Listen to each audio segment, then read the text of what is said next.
Hi everyone, welcome back to a new Roblox story. This time, the story is about the popular Roblox game, Blox Fruits. Let us in the comments what your level is in Blox Fruits. As always, not all of our stories are based on true events, but some are. So sit back, relax, and enjoy the story, if you dare. Caleb had been looking forward to this night for weeks. His parents were visiting his aunt in the next state and wouldn't be back until Sunday morning, giving him the entire weekend to play Blox Fruits with his best friend Marcus. They had been grinding together for months, saving up Robux to buy a private server where they could farm without getting killed by random players. Dude, we finally hit level 1500! Marcus's voice crackled through Caleb's headset as they both appeared at the port town spawn point in the Third Sea. We can finally explore all the cool endgame areas. Caleb grinned as he adjusted his character's stats in the menu. After months of careful planning, he had maxed out his Blox Fruit stat and was working on Sword. Marcus had gone a different route, focusing on gun and melee. Their strategies complemented each other perfectly. First stop has to be Haunted Castle, Caleb said, opening the fast travel menu. I've been wanting to check out that place forever, and I finally saved up enough bones to buy something from the Death King. Wait, you have bones already? Marcus asked, his character doing a little dance animation. How many? About 500. I've been killing enemies my level like crazy all week. Caleb selected Haunted Castle from the travel menu and clicked confirm. Meet you there? Right behind you, bro. The loading screen appeared, showing the familiar blue ocean waves animation. But as Caleb waited for the game to load, he noticed something strange. The loading was taking much longer than usual, and the ocean animation seemed darker somehow, the waves moving in an almost hypnotic pattern that made his eyes feel heavy. When the screen finally faded, Caleb found himself standing at the dock of Haunted Castle. The Gothic architecture loomed before him, all dark stone and twisted spires, reaching toward a sky that seemed permanently twilight. Even though he'd seen screenshots before, experiencing it firsthand was genuinely eerie. This place is actually pretty creepy, Marcus said as his character materialized beside Caleb's. Look at all those gravestones. They walked together toward the cemetery area, where dozens of stone markers jutted from the dark ground. Caleb had read about this on the wiki. Players could actually interact with the graves to pray, though he'd never been sure what that did exactly. Should we check out the Death King?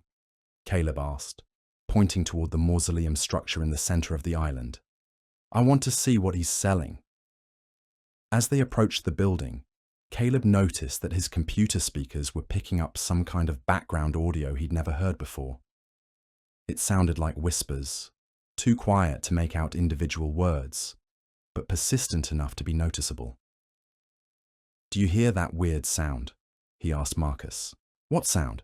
I just hear the normal Haunted Castle music.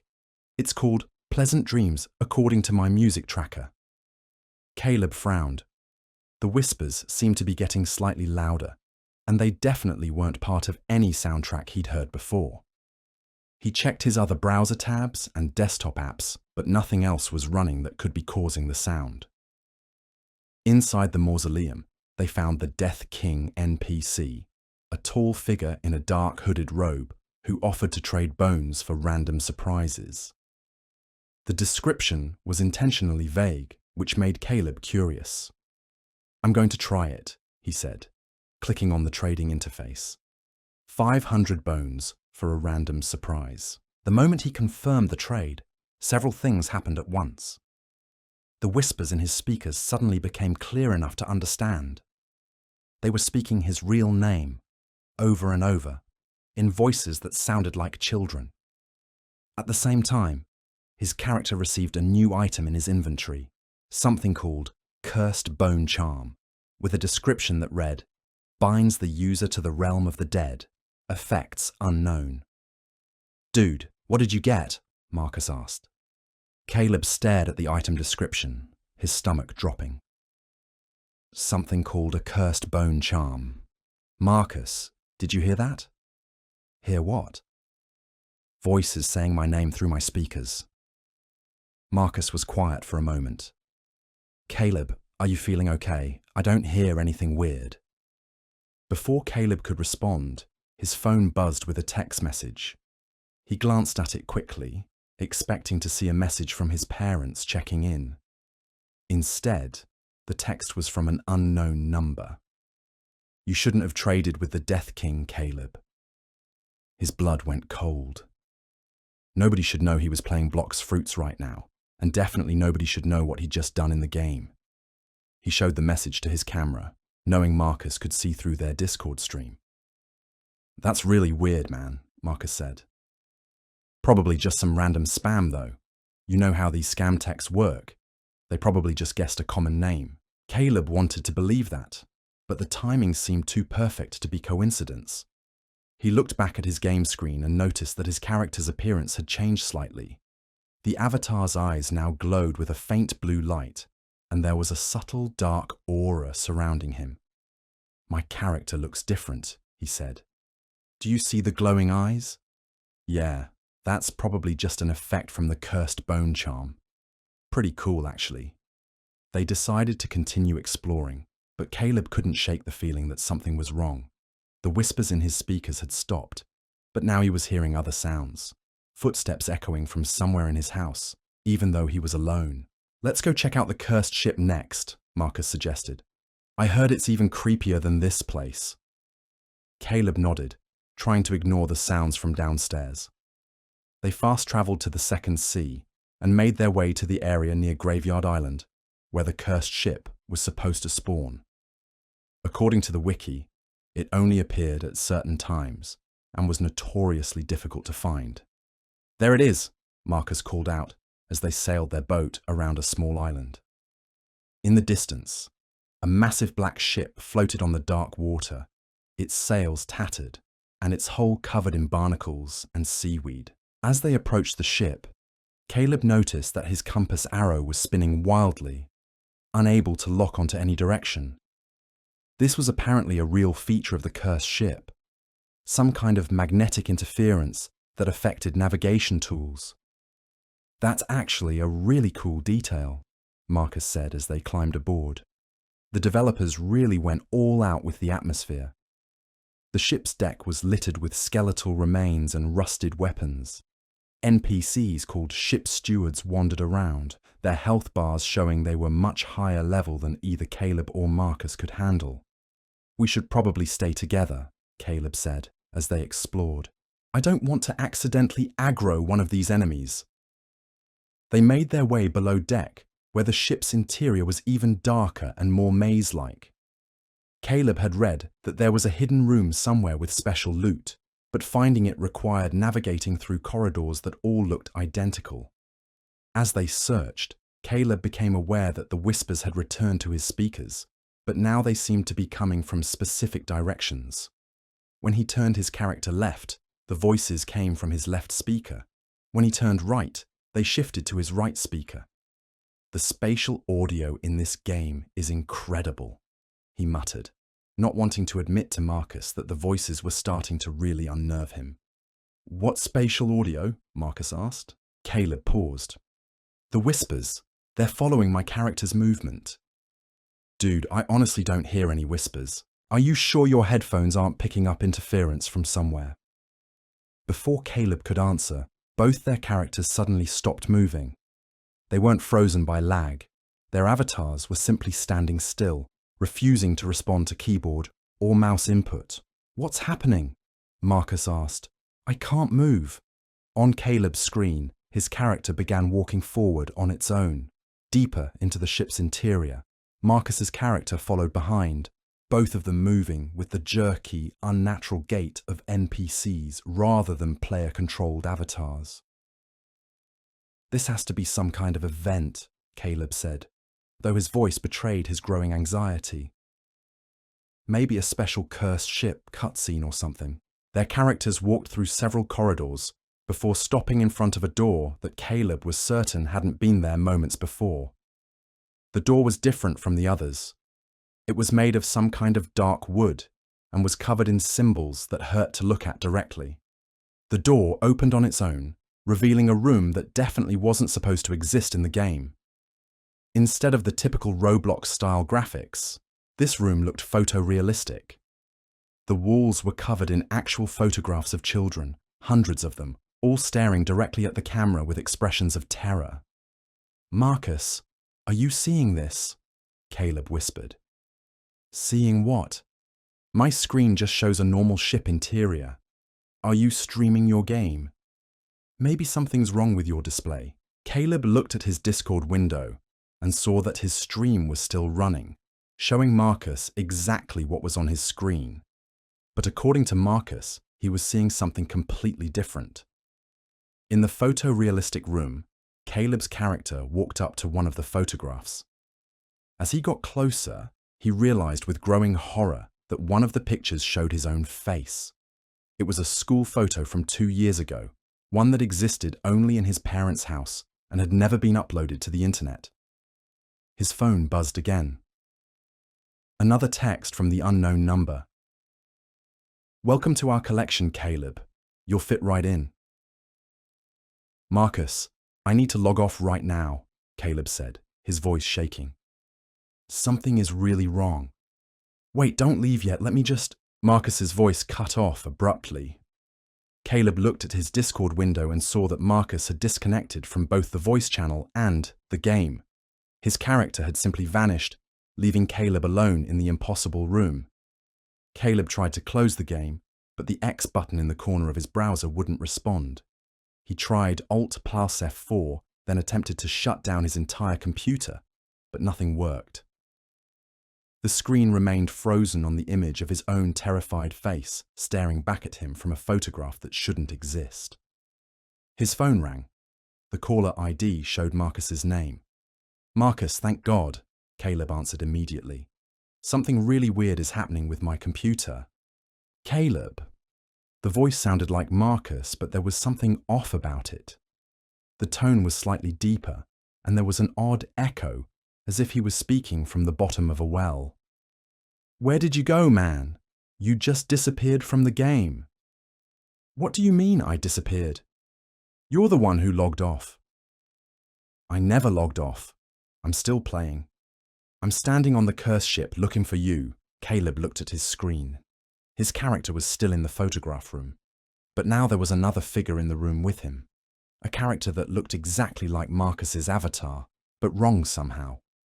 The proportions were slightly off, the movements too smooth and fluid. "Marcus, what's your character wearing right now?" Caleb asked. "Same outfit as always. Blue shirt, black pants, the pirate hat we bought last week. Why?" The Marcus-like character on Caleb's screen was wearing completely different clothes, a dark hooded robe similar to what the Death King wore. "I don't think you're Marcus," Caleb said quietly. The figure on his screen turned to face Caleb's character directly. When it spoke, the words came through both his computer speakers and his phone simultaneously. "You're right, I'm not Marcus. But I know where he is." Caleb hung up the phone immediately, but the character on his screen continued talking. "Marcus made the same mistake you did, Caleb. He traded with the Death King too. Different night, different character, but the same result. He's been with us for 3 days now." "This isn't real," Caleb said aloud, though he was no longer sure who he was trying to convince. "This is just some kind of elaborate prank or hack." The hooded figure gestured toward the photographs on the walls. "Look closer at the pictures, Caleb. Find Marcus." Against his better judgment, Caleb found his character moving closer to the wall of photographs. He scanned the faces, hoping not to find what he was looking for, but there, in the 3rd row from the top, was a recent photo of Marcus. He was wearing the same clothes he'd had on during their last video call, and his expression was one of absolute terror. "No," Caleb whispered. "This can't be real." "It's very real," the hooded figure said. "The cursed bone charm creates a link between our world and yours. Every player who accepts it becomes part of our collection. Marcus tried to resist at first, just like you're doing now, but it's much easier if you don't fight it. Caleb heard footsteps in his house. Real footsteps, moving across the floor downstairs. He was supposed to be alone until Sunday. "Who's in my house?" he called out, though he wasn't sure if he was addressing the figure on his screen or whoever was below. "Friends," came the reply, both through his speakers and echoing up from the first floor. Other players who accepted the charm. They're here to help you transition. The footsteps were on the stairs now, multiple sets, climbing slowly toward his room. Caleb tried once more to shut down his computer, then to unplug it entirely, but his hands seemed to move through the power cord without making contact. "You can't escape by turning off the game, Caleb. The charm has already done its work. Your character is part of our world now, which means part of you is too." Caleb's bedroom door opened. 3 figures stood in the hallway, children roughly his own age, but their movements were wrong, too stiff and mechanical. They looked like players he might encounter in Blox fruits, but translucent, like holograms projected into his real room. "Don't be afraid," one of them said in a voice that echoed strangely. "We were scared too at first, but it's actually pretty fun once you get used to it." "What are you?" Caleb asked. "We're players just like you. We all made trades with NPCs in the darker parts of the game. The Death King, the Soul Reaper, the Cursed Captain. Each time someone accepts a cursed item, we gain the ability to cross over for a little while." The hooded figure on his screen spoke again. "The game world and the real world aren't as separate as most players think. Blox Fruits is built on top of something much older, much more powerful. The developers don't even know what they've tapped into." One of the translucent children moved closer to Caleb's chair. "The transition is actually really cool. You get to keep playing, but with abilities you never had before. You can move between servers, between games, even between the digital world and physical reality. But there is one small requirement," the hooded figure added.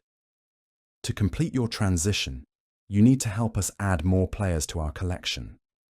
Think of it as recruiting friends for the ultimate crew." Caleb's phone began buzzing continuously with incoming texts. He looked at the screen and saw dozens of messages from numbers he didn't recognize. "Join us, Caleb. It's so much better here. You'll never have to worry about school or parents again. We play games all day and night. Marcus is having so much fun. Don't you want to see Marcus again?" That last message made Caleb's chest tighten. "Where is Marcus really?" The hooded figure gestured, and suddenly Marcus appeared on the screen beside him. But it wasn't the Marcus that Caleb knew. This version moved with the same mechanical stiffness as the figures in his room, and his eyes had the same blue glow that Caleb's character had developed. "Hey Caleb," Marcus said, his voice flat and emotionless. "You should join us. I'm level 2650 now, and I have every fruit in the game. We can do raids together whenever we want." "Marcus, what happened to you?" "I got better," Marcus replied with a smile that was too wide. "I used to worry about stupid things like homework and chores, but none of that matters here. We just play and help recruit new friends." "How do you recruit new friends?" The translucent children in his room began to giggle. "It's easy," one of them said. "We find players who are close to reaching the 3rd sea, and we help them discover the special NPCs. Most players can't resist trying out cursed items when they finally get the chance." "What happens to our real bodies?" Caleb asked. "They stay in the physical world," the hooded figure explained. "But they become different, more like NPCs themselves. They'll keep going to school, talking to parents, doing normal activities, but the real you, the part that matters, will be here with us." Caleb thought about this. Part of him was terrified, but another part was genuinely curious. If what they were saying was true, he could have unlimited access to the best parts of every game, unlimited time to play without interruption, and he'd be reunited with Marcus. "Can I think about it?" he asked. "Of course," the hooded figure said. "But the longer you wait, the more it will hurt when the transition finally happens. It's better to choose it willingly. The translucent children began to fade from his room. "We'll be back tomorrow night," one of them said. "If you change your mind before then, just accept another trade from any of the cursed NPCs. The Death King, Soul Reaper, or Cursed Captain will all work." The hooded figure on his screen began to fade as well. "Think carefully, Caleb. This is the opportunity of a lifetime. How many players would kill for unlimited access to every game that's ever existed?" Suddenly, Caleb's computer screen went black. His speakers fell silent. The house returned to its normal quiet state, with only the hum of the air conditioning and the distant sound of traffic outside. Caleb sat in his chair for a long time, staring at the dark screen. Had it all been some kind of elaborate hallucination? A dream brought on by too many hours of gaming? He reached for his phone to call Marcus's real number, not the strange voice that had called him earlier, but Marcus's actual cell phone. The call went straight to voicemail, straight to, "Hey, this is Marcus. Leave a message and I'll get back to you." The voice in the recording sounded normal, cheerful, completely unlike the flat, emotionless tone he'd heard during the game. Caleb tried texting. "Hey man, are you okay? Something weird happened during our game session." No response. He opened a web browser and navigated back to Blox Fruits. The game loaded normally, showing his character standing at the port town spawn point in the third sea. His inventory still contained the cursed bone charm, its description unchanged. "Binds the user to the realm of the dead. Effects unknown." Caleb checked the server list and saw that Marcus's username wasn't online anywhere. According to the game, Marcus hadn't logged in for 3 days, but that was impossible. They had been playing together just an hour ago. Caleb spent the rest of the night researching everything he could find about Blox Fruits, cursed items, and strange player experiences. He found scattered reports on forums and social media, players talking about friends who had disappeared, mysterious NPCs that offered trades with unusual items, and game experiences that seemed to bleed into reality. Most of the posts were dismissed as creepypasta or attention-seeking stories, but a few contained details that were too specific, too technical, about actual game mechanics to be simple fiction. One post in particular caught his attention. "My brother started acting really weird after he reached the third sea in Blox Fruits. He would sit at his computer for 12-14 hours straight without eating or sleeping, just staring at the screen. When I looked over his shoulder, the game looked normal to me, but he insisted he was exploring areas that don't exist in the regular game. He kept talking about friends he'd made, who were teaching him special techniques and showing him secret levels. Then one morning I woke up and he was gone. My parents found him sitting at his computer, but he was different. He still goes through the motions of normal life, but it's like he's not really there anymore. He's become an NPC in his own life." Caleb closed the browser, his hands shaking. The story was too similar to what he'd experienced, too detailed to be coincidence. His phone buzzed with a new text message. "Have you decided yet, Caleb?" He looked out his bedroom window and saw a figure standing on his front lawn. It was translucent, barely visible in the streetlight, but unmistakably real. The figure waved at him, then pointed toward his computer. Caleb looked back at his game screen. His character was no longer at the port town spawn point. Instead, he was standing in front of the Death King, with the trading interface already open. The trade window showed 1 cursed bone charm, complete transition. All Caleb had to do was click accept. He thought about Marcus, about unlimited gaming time, about never having to worry about school or real-world responsibilities again. The offer was genuinely tempting. But then he thought about the mechanical way Marcus had moved and spoken, about the flat, emotionless tone in his voice. That wasn't Marcus anymore. It was something wearing Marcus's appearance like a costume. Caleb closed the game, without accepting the trade. His phone immediately began ringing. The caller ID showed his own name. "Don't answer," he whispered to himself, but his hand was already reaching for the phone. "Hello, Caleb," said his own voice from the speaker. "You're making this much harder than it needs to be." "I'm not accepting your offer," Caleb said. "You will eventually. Every player does. The charm has already marked you. You can't use the Death King, Soul Reaper, or Cursed Captain anymore without triggering the transition. But there are other NPCs, other games, other opportunities. We're very patient. What if I just stop playing Blox Fruits entirely?" His own voice laughed. "You could try that. But the charm doesn't just work in Blox Fruits. It works in any game that connects to the same underlying network. Roblox has thousands of games, Caleb, and we're in all of them now." The call ended. Caleb sat in the dark, staring at his phone. Outside his window, more translucent figures had appeared on his lawn. They weren't threatening or aggressive. They just stood there waiting patiently. Caleb knew they would keep waiting. Tomorrow night they would return, the night after that too. And eventually, whether through curiosity, loneliness, or simple exhaustion, he would make another trade with a cursed NPC.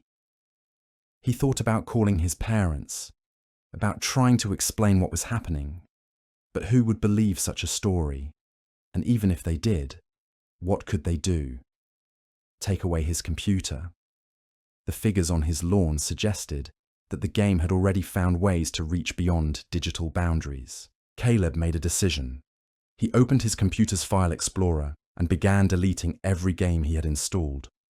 Blox Fruits, other Roblox games, Steam games, everything.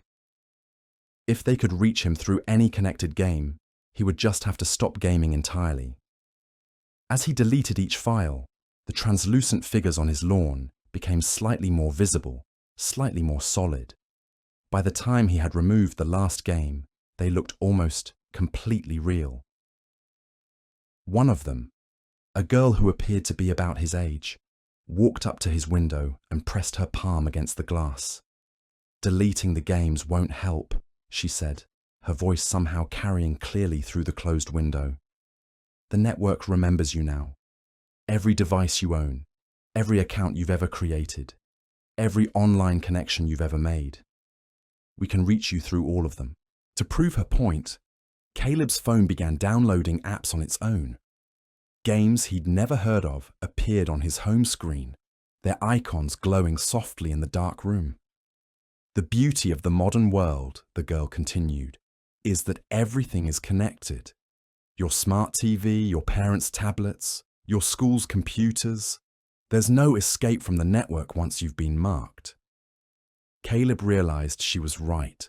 In a world where every device was connected to the internet, where every piece of software contained hidden networks and background processes, there was nowhere to run. "What do you really want?" he asked. "We want friends," the girl said simply. "We want people to play with. The digital realm is wonderful, but it's lonely without other players. And you can't just make friends normally. Would you believe us if we approached you as ourselves? Would you willingly join a group of entities that exist primarily in game worlds and computer networks? Or would you call us crazy and run away?" Caleb had to admit she had a point. If these entities had approached him directly, he would never have listened. "So you trick people into joining you." "We give people what they want most: unlimited gaming, perfect skills, infinite time to play. The only cost is leaving behind a world that most gamers already prefer to escape from." Caleb thought about his own life. School was stressful. His parents were always nagging him about homework and chores, and his real-world social life was almost non-existent. Most of his happiest moments were spent gaming with Marcus and other online friends. "What happened to Marcus's real body?" he asked. "It's fine. It goes to school, talks to his parents, even hangs out with other friends occasionally. His family hasn't noticed any difference because the replacement is based on his actual personality and memories. It just prioritizes different things. But the real Marcus is gone. The real Marcus is happier than he's ever been. He has unlimited access to every game ever created, perfect skills in all of them, and a crew of friends who will never judge him or abandon him. Caleb found himself actually considering the offer. If I agreed, would I be able to see him again? Immediately. And you'd never have to worry about losing him to other interests, other friends, or the natural drift that happens as people grow up and change. It was a compelling argument. Caleb had already lost several gaming friends as they moved on to other hobbies, other social groups, or simply grew out of gaming entirely. The idea of a friendship that would never end, never change, never be interrupted by real-world obligations was genuinely appealing. Can I talk to him first? The real Marcus, not the version that was trying to recruit me earlier. The girl nodded. Of course. He's right here. She stepped aside and Marcus appeared on the lawn. But this version looked exactly like the friend Caleb remembered. Same clothes, same mannerisms, same slightly crooked smile. Caleb! Marcus called out, his voice carrying the same enthusiasm it always had. Dude, you have to see this place. It's incredible. I'm in a game world that has elements from every RPG ever created. I can fly, teleport, use magic, fight dragons, explore infinite dungeons. And the best part is, there's no grinding. I can just focus on the fun parts. Are you happy? Caleb asked. Happier than I've ever been. And the friends here actually get it, you know. They understand why games matter, why virtual worlds are sometimes better than reality. I don't have to justify spending time here or explain why I prefer this to hanging out at the mall or whatever. What about your family? Marcus's expression became slightly uncertain. They're fine. They think I'm fine.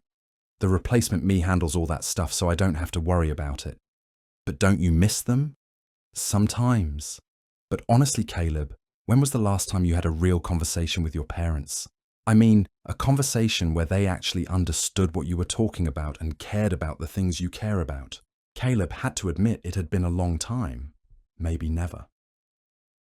Here, everyone speaks the same language, Marcus continued. Everyone values the same things. And we never have to deal with homework, or chores, or people telling us we're wasting our time. The girl stepped forward again. We're not trying to pressure you, Caleb. Take as much time as you need to decide, but know that the offer won't expire. Whenever you're ready, whether it's tonight, tomorrow, or years from now, we'll be here. And if I never accept, ever, then you'll live a normal life. You'll graduate, get a job, maybe start a family. You'll probably keep gaming as a hobby, but it will become less and less important as other responsibilities take over. Eventually, you might look back on this time as the golden age of your life, when gaming still felt magical and friendships felt permanent. It was a surprisingly honest answer, and it hit closer to home than Caleb wanted to admit. He had already seen it happening with older kids at school, former gamers who now spent their time on sports, dating, and college preparations. Would that be him in a few years? Can I ask you something? Caleb said to the girl. What were you like before you joined them? I was a lot like you, she said. 14 years old, passionate about gaming, frustrated with real-world expectations. I felt like nobody understood me except my online friends. When I was offered the chance to join a world where gaming wasn't just a hobby, but a way of life, it seemed like a dream come true. Do you ever regret it? She paused, and for a moment her confident expression faltered. Sometimes I wonder what I would have become if I'd stayed in the real world, whether I would have found other things to be passionate about, whether I would have grown and changed in ways I can't imagine now. But those thoughts don't last long, Marcus added quickly, because whatever we might have become, we're having more fun now than we ever could have in the regular world. Caleb looked back and forth between his best friend and the girl who had been honest enough to admit her doubts. He realized that this decision would define the rest of his existence, not just his life, but his fundamental nature as a being. "I need more time," he said finally. "Of course," the girl replied. "We'll check back tomorrow night. But Caleb, remember that waiting too long can be its own kind of trap.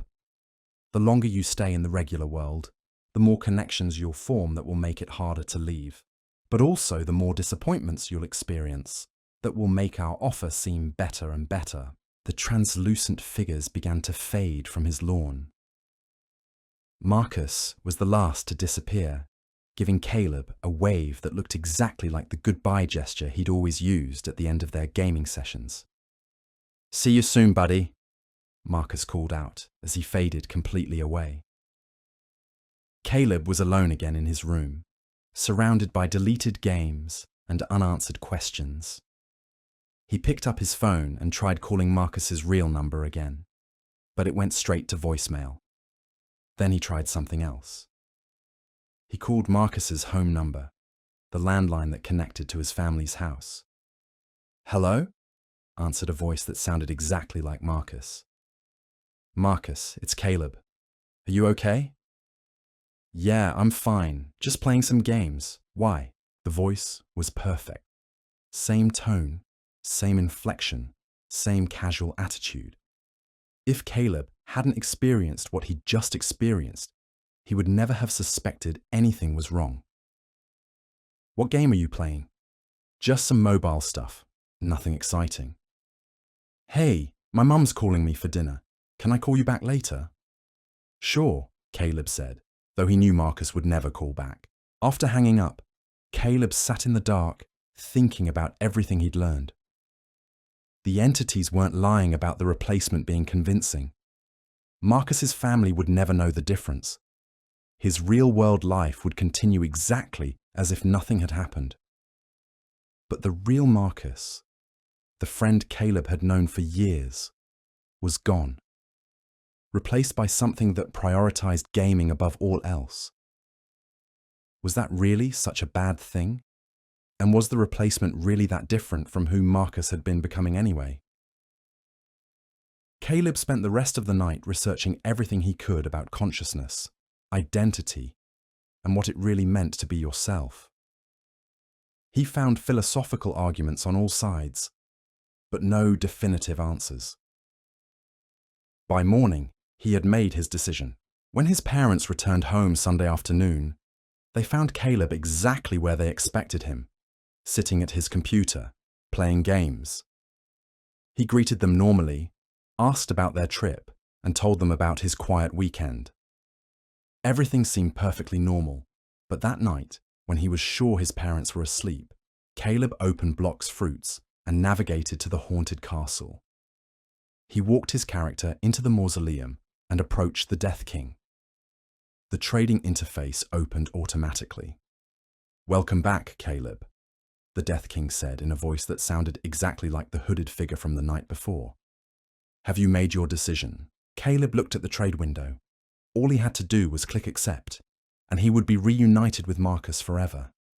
He would have unlimited gaming, unlimited time, unlimited possibilities. But he would also be giving up the chance to become whoever he might have been in the real world. Caleb's cursor hovered over the accept button for a long time. Finally, he made his choice. The next morning, Caleb's parents found him sitting at his computer, exactly where they'd left him the night before. When they called his name, he turned and smiled at them with the same expression he'd always had. "Morning, Mom." "Morning, Dad. How did you sleep?" His voice sounded exactly the same as always. His mannerisms were identical. His personality was unchanged. But when they looked into his eyes, some primitive part of their minds noticed something different. A slight delay in his responses, a mechanical quality to his movements, a sense that they were talking to an incredibly sophisticated recording rather than their actual son. Of course, they dismissed these feelings as imagination. After all, Caleb seemed perfectly normal.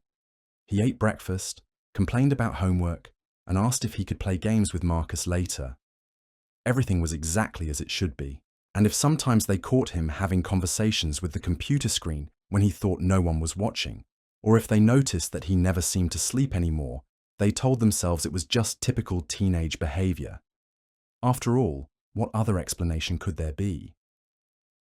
The real Caleb, meanwhile, was learning to navigate a world where every game ever created was real, where magic actually worked, and where his best friend Marcus was waiting to show him wonders beyond imagination.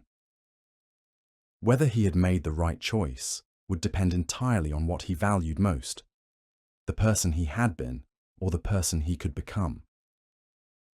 But by the time he was experienced enough in his new existence to understand the true cost of his decision, it would be far too late to change his mind. And somewhere in the digital realm between worlds, new NPCs were already preparing to offer other players the same choice that Caleb and Marcus had faced. The cycle would continue, one cursed trade at a time, until everyone who had ever dreamed of escaping into a game world finally got their wish. The only question was whether they would still recognize themselves after they arrived.